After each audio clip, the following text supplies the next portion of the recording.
So why is everyone so fat, broke, and busy? First of all, are we fat, broke, and busy as a nation? Let's look at some statistics. 65% or more of America is overweight or obese. 65% or more of Americans are in a bad financial situation. And again, over 60% of Americans are, by their own standards, busier than they want to be. So as I go around the nation talking to people about, throwing out to audiences this notion of fat, broke, and busy, I've yet to have anybody say, how dare you say that? Usually people say, yeah, that's kind of us. People aren't usually surprised by the statistics. In the shorter presentation, I'm not going to go deeper into them, but trust me, there's more, right? But really, who would go around the country calling people fat? I mean, what kind of person says such a thing, right? So let me be clear on where I'm coming from with that angle. It's not the school ground bully version of fat we're talking about. I think part of what we're going to need to address as we understand what's causing this is the change of mentality, change of mindset we need to have around it. Right? It's a growing issue, it's a growing crisis, and I think it's one that although people know about, hasn't really risen to the point of people taking action yet. And you're going to hear a lot in my presentation throughout the day about what it takes to get to the tipping point where people actually act, people actually do something about it. And so the jovial version of fat, if you will, my apologies if it's offensive. But let's talk about a study that was done. Now, there is a fascinating amount of science and research coming out about the brain and human behavior. I'm going to just use one as an example. They called it the magic drink study, where they took 3 groups. Group 1, they called the full SOBI. You've heard of this drink, SOBI, right? $5 bottle, has whatever it has in it. And they took this, it used to be that psychological experiments were performed on animals, but that was deemed inhumane, so now they're performed on college students. So they took these 3 different groups of college students, and they took group 1, and they said, all right, we've come to believe that when you drink SOBI, because of the ingredients in it, it temporarily increases blood flow to the brain, and it makes you smarter. So what we're going to do is give you some SOBI, have you drink it, and then put you through some tests to see how you do. But we're a university, so we're kind of broke, so you need to pay for your SOBI. Right? So they deduct it from their meal plan, the $5 or whatever it is. Give them their SOBI, let it soak in, and then they take their tests. Now group 2, this is our control group. No SOBI. They didn't tell them about SOBI. They just brought them in and said, we're going to give you these tests and see how you do. Right? So they have a means of comparison. Group 3, the cheap SOBI group. Same spiel with the SOBI. They give them the SOBI, tell them it's going to make you smarter and all that. But they say, we got a great deal on SOBI. We got some discount SOBI for you. So your SOBI is only 80 cents. And then they test them and see how they did. Now, who do you think did the best? Group 1, 2, or 3? Let's find out. Turns out that compared to the no SOBI group, the control group, the full SOBI group did slightly better. Now, what does this say about the human brain, where we could take people, give them a drink, and say, this is going to make you smarter, and they're actually smarter? I mean, isn't that amazing? But what was even more amazing to me is the cheap SOBI group did significantly worse. Now, why would that be? They fell into the typical American consumer mindset of, if I got something on the cheap, it's probably not as good. Right? So they're thinking, where did they get my SOBI from? Probably fell off the back of a truck. I probably got E. coli. Right? So really what this shows is a couple of different very important things when it comes to understanding our behavior. One, all of these groups got exactly what they expected to get. So this really shows the power of beliefs, the placebo effect, right? You've seen things like this. But it also shows another interesting driver of humanity, and it puts forth a hypothesis, if you will. And I would submit to you that the human brain is vastly overrated. Right? That it is really not the finely tuned, beautiful machine that we sometimes think of it. It is full of flaws and problems and difficulties. And as is evidenced by this and the statistics on how we're doing, we're not always making the right choice. And so let's talk about what gets in the way of making those choices and making the choices that we often know would be the right choice to make, and then talk about how we can get to making those. Right? First of all, let's talk about where our results come from. Where do our results come from? Behaviors. Behavior produces results. What you do gives you what you get. We could stop right here, and we would be comparable to how most people live their lives, and we would be as emotionally intelligent as most people. Right? You call up a friend of yours, you say, I'm not happy with my job. What will they tell you? Quit. You can do better than that. Right? You say, I'm not happy in my relationship. What will they tell you? Dump them. I never liked them anyway. Right? Really what they're going to say is, if you don't like your results, change your behavior. because what you do gives you what you get. This right here is why I hate January in my gym. Why do you think that is? All the New Year's resolution people, right? Every January the place is packed full of people with new shoes and new shorts, huffing and wheezing up and down the court. By February, they've all either quit or died, and we can get back to life as usual. Most people's approach to changing the results in their life comes from behavior modification, which is why most people don't succeed at changing the results in their life. If you really want to make change, we've got to be smarter than to just try a different behavior. Now, you do have to change the behavior, but more importantly than what we do, we've got to get into why we do it. Why do you choose the behaviors you choose? Let's talk about where they come from. There's three main drivers of behavior. The first is called the robot. We'll talk about each of these in greater detail, but the robot is basically unconscious programming, your memory and all those kinds of things. So when you do things without thinking about it, walking, talking, you don't have to consciously think it through. Or the robot's in charge, if you will. We also have a thing called the emoter. Right? When your emotor's in charge, that's when you are driven by your emotions. And emotions drive different decision making. Urges, desires, wants, fears, drives different kinds of decisions than the robot might do, or than our third driver, which is the thinker, the often underused or misused part of our brains that has reasoning and foresight be the basis of our choices.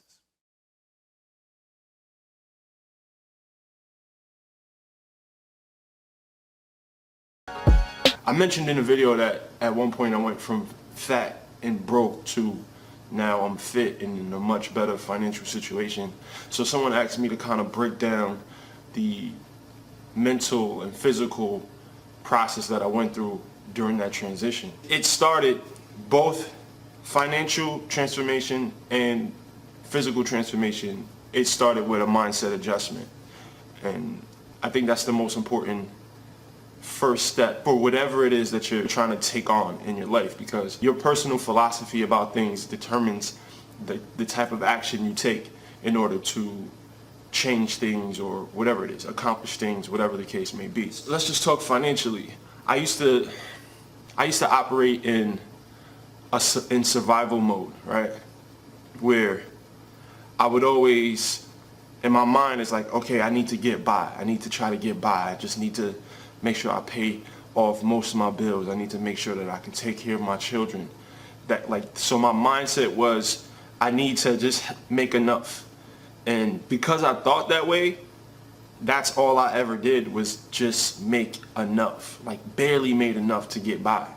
So, financially, I came to the point where I decided that I was going to take control of my finances, and I started thinking in abundance. What I mean by that, no matter what my current situation looked like, no matter what was in my bank, most of the time it was underneath 50 bucks.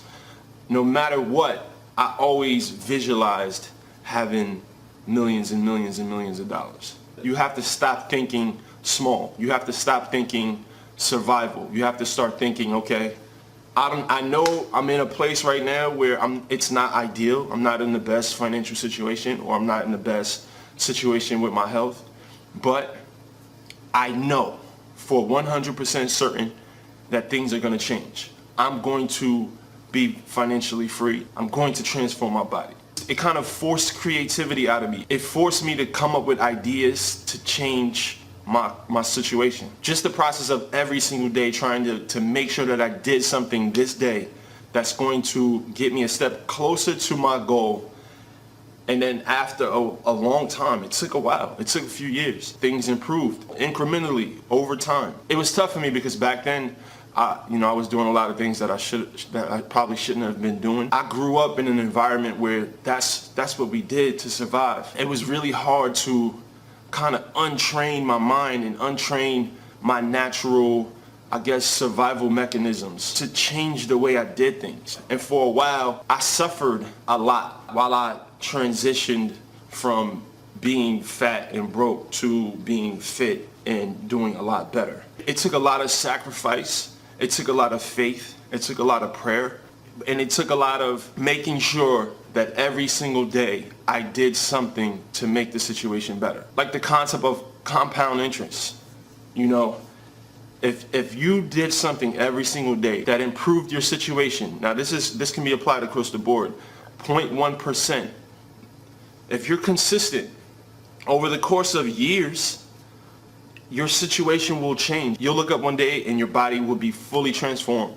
You look up one day, your relationship, your financial status will be fully transformed if you just make sure that you are consistently fighting towards improvement of some sort every single day. And there's going to be days where you don't improve, and then there's going to be 4 days when you do, and then there's going to be 3 days that you don't. Your wins just have to outnumber your losses. That's it. As long as you win a little bit more than you lose and you keep going, your situation will change. Now again, this can be applied to fitness. This can be applied to money. This can be applied to anything across the board. All of the principles apply. It's the same thing. So for me, I had to make big sacrifices. I had to stop taking the shortcuts. And it's so funny how when we're talking money and we're talking fitness, the same things apply.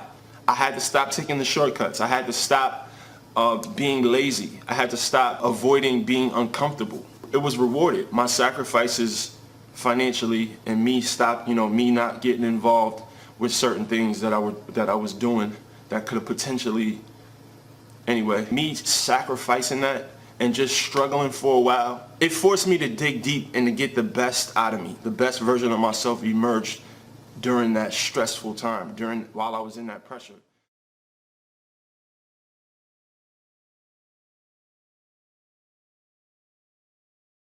Not the best subject to talk about in the world, but I have found that psychologically, these two reasons, why people are so overweight and why people are broke, are literally almost the same exact reason psychologically, guys. And I think at the end of this video, you guys will realize that the same reason most people are overweight and most people are broke are actually for the same exact reasons, guys. Now, are these even true? Is it even true that most of us Americans are broke and fat? Well, if you live in America, you probably know that it is true, but I'll read you off some statistics here. So from what I've seen around looking at tons of different surveys and whatnot, around 66% of Americans are considered overweight. Overweight is a nice way of putting fat. That doesn't mean they're obese, but overweight and fat, they pretty much go together.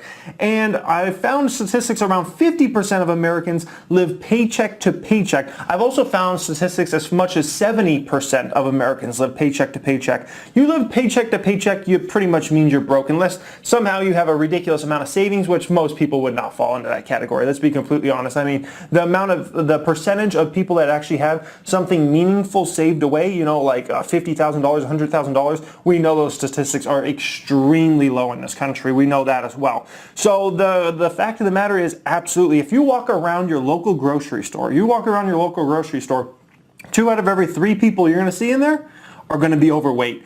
And at least 1 out of every 2 people are going to be broke. They're going to be living paycheck to paycheck. Now, for me personally, I'm overweight. I would consider myself in the 66%. I'm trying to lose 20 to 25 pounds right now. It's hard. I'm trying to do it and all those kinds of things. But I would consider myself in that category. And as far as the paycheck to paycheck, when I started my businesses in 2016, for the first 6 to 9 months of those businesses, I lived paycheck to paycheck. And that's been the only time in my adult life I've ever lived paycheck to paycheck. And it was an absolutely horrible feeling. I mean, literally every dollar comes in, goes straight out toward bills. It is for me, it's like the worst. It's like the most annoying thing ever, guys. I remember this first month, I think it was around month 7 or 8 in 2016. I finally had $250 left over, and which isn't much money at all, but it just was something. And then a screw got in my tire or something. I had to go get a new tire replacement, and there goes the $250, and it was like, I just can't get ahead. And so I know what it feels like. I have been there, guys. It's freaking painful.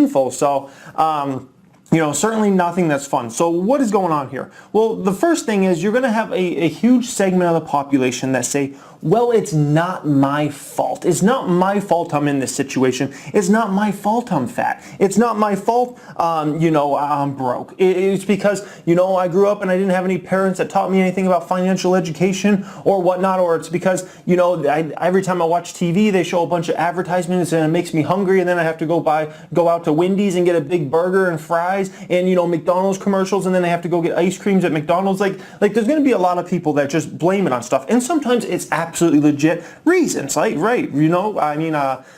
For me personally, both my parents are not considered overweight. and both my parents, fed me pretty well, growing up in life. So for me, it's probably a lot easier to stay in good shape than someone that was fed fast food every day and was, 250 pounds by the time they were in the 8th grade or something like that, right, guys? So there's certainly advantages and disadvantages. Same way, if somebody that grows up as a multimillionaire and has connections all over the place, it's going to be a lot easier for them to stay rich and never be broke and never live paycheck to paycheck because they start out way ahead of everybody else, where someone that, didn't have the dad at home and the mom worked all the time and, they dropped out of high school and all these kind of things, like it's going to be a lot harder for them to never, be in a paycheck to paycheck situation. So there's certainly legit reasons, but at the same time, just because you have those reasons doesn't mean you can't overcome it, guys. We've seen, how many people have lost, ridiculous amounts of weight, how many people have gone from, basically no education to building up huge fortunes through building businesses and things like that, guys. So just because you're in a situation, yeah, you're at a deficit, but it doesn't mean absolutely,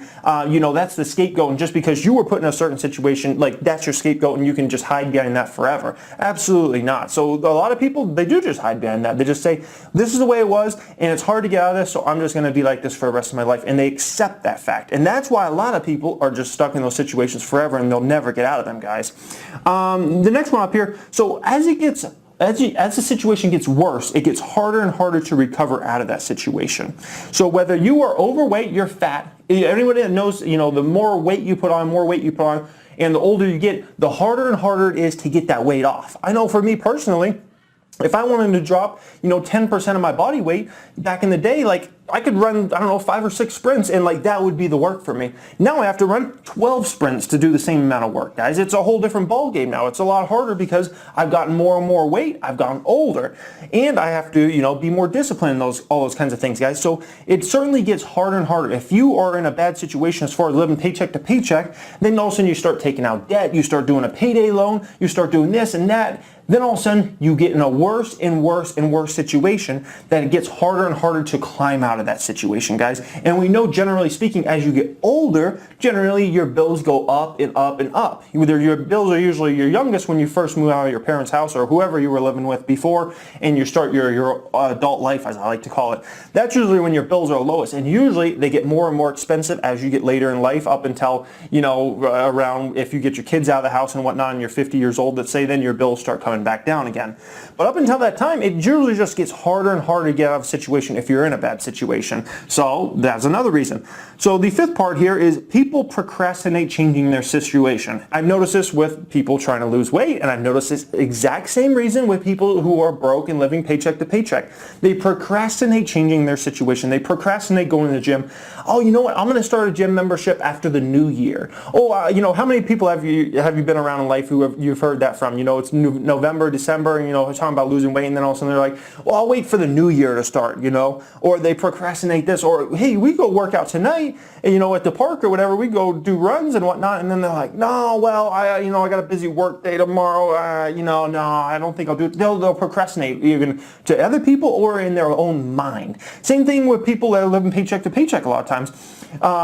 They procrastinate about applying for that better job. They're like, yeah, I'll apply for that next month. Maybe they'll be hiring better next month or something like that. They'll procrastinate. They'll say, oh, you know what? I really want to start that side business or try to that passive income stream, but you know what, I'll wait on that till, such and such amount of time. The amount of procrastination is an absolute killer with both these situations, guys. And I know you've seen in your own life, people procrastinate this stuff and then they just complain and they're still in the situation and they're still overweight and they're still in this situation. They're just procrastinating. They'll say they'll take care of it tomorrow. And guess what? Tomorrow comes and they don't take care of it tomorrow. And then the next day comes and they still don't take care of it, guys. So that's a huge reason there.